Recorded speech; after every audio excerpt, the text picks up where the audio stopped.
Hi, welcome back to Storytime with Little Miss Princess.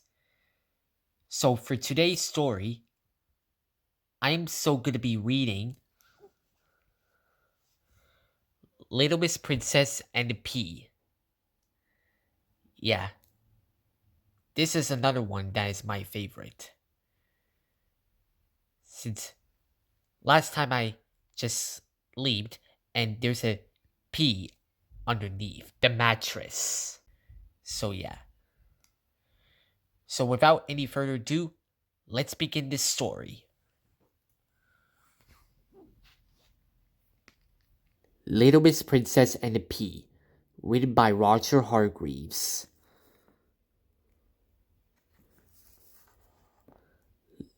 Late one night last week, on her way home, Little Miss Princess got caught in a terrible storm, and her coach got stuck in the mud. She saw a light in the distance and decided to seek help and a bed for the night. She walked through the wind and rain and lightning to the house. On the way, she lost her crown.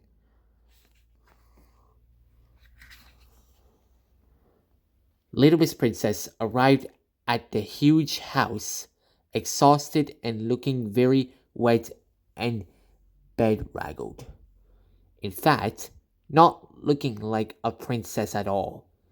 She knocked on the tall front doors.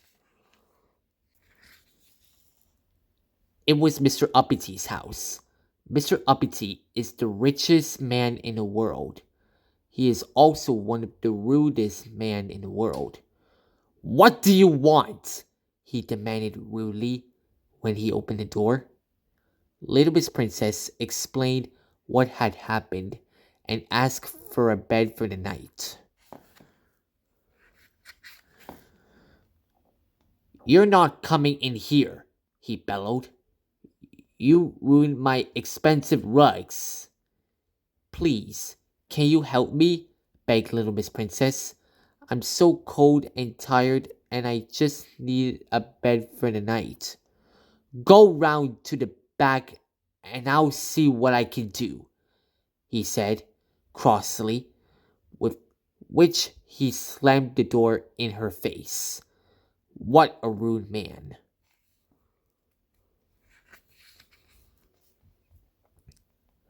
Poor Little Miss Princess had to trudge all the way round the house. Mr. Uppity opened the back door. "Took your time. You can sleep in there," he said, pointing to a cold, damp cellar. "But I'm a princess," spluttered Little Miss Princess. "You don't look like one," snapped Mr. Uppity. "You don't even have a crown." "I lost it in the storm," explained Little Miss Princess. "A likely story," said Mr. Uppity. "If you are a princess, then you will have to prove it."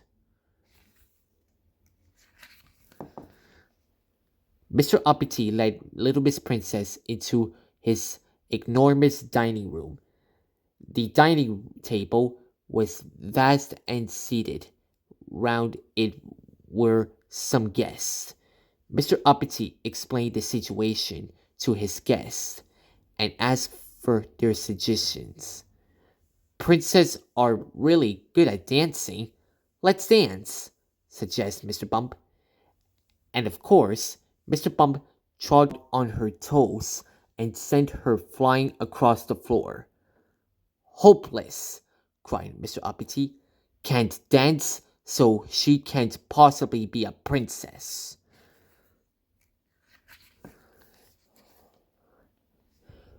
"Princes are really good at waving," said Mr. Tickle. Now, Little Miss Princess was very proud of her waving and loved to wave to people from her coach. But every time she raised her arm, Mr. Tickle tickled her. He tickled her so much she fell over on the floor. "Can't wave, can't dance, and look at her on the floor again," said Mr. Uppity impatiently, daggering on the princess. I have heard, piped up little Miss Splendid, that princes are very dedicated, so dedicated that if they sleep with even a pea under their mattress, they will wake in the morning bruised all over. Hmm, said Mr. Uppity.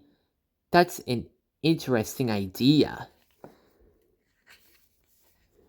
So Mr. Uppity went off to find a pea, and the others all trooped upstairs.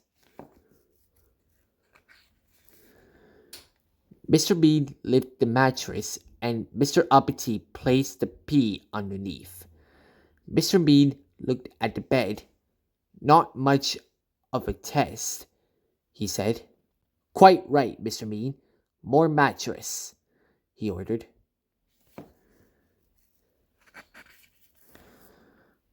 So they piled mattress after mattress, one on top of the other, until they nearly reached the ceiling. And then Little Miss Princess climbed on top. Good night, said Mr. Uppity, and he turned out the light. And then Mr. Uppity went to bed, although not the sort of bed he had hoped for. There was not a bed in the house left with a mattress on it.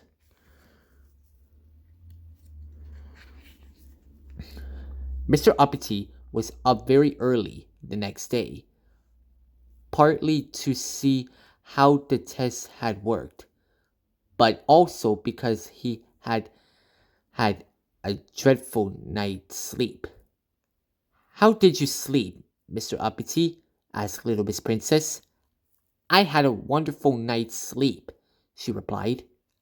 Ah, cried Mr. Uppity, I knew you weren't a princess, and yet I still got to sleep in your biggest and most comfortable bed, beamed little Miss Princess. Oh, said a suddenly crestfallen Mr. Uppity. And if you are going to test for princess in the future, she added, you should use an uncooked pea, not a cooked one.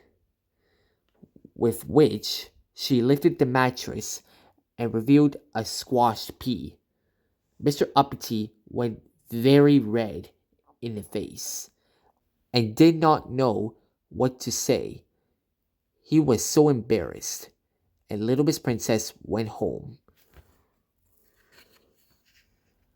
A waste of a good pea, if you ask, murmured Mr. Bean. The end. That is a really great story. So, my favorite part of the story is where I was sleeping with tons of mattress on top. So, yeah. So, anyways, thank you for watching on Storytime with Little Miss Princess. So, bye everyone.